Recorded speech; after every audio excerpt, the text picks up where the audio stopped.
Another question right over here. Hi, can you talk a little bit about diminished ovarian reserve and being a poor responder and how that relates to success and failure?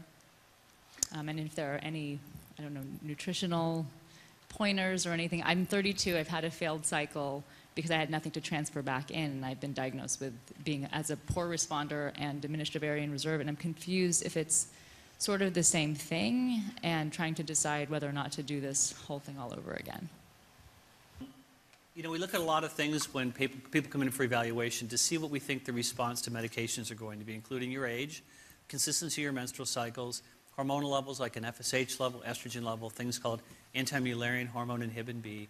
We also look with an ultrasound to determine how many little follicles we call antral or resting follicles are present on your ovaries. Those all help us so to determine what we think your response to medication is going to be.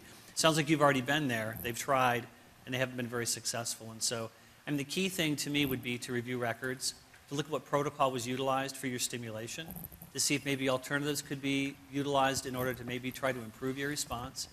I'm kind of a believer in certain augmentative things too, and potentially looking into Eastern medicine.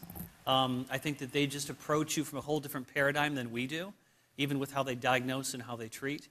I think it has the power to be one of the most synergistic things that you can do as long as it's in the right hands.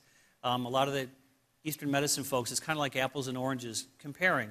They're different. So it's important for your infertility specialist to have people he's comfortable utilizing so those two folks can know best how to collaborate for your care. So the bottom line is I don't think you should give up on that. I think it's important to have records reviewed and see what maybe could be done differently to get a better response.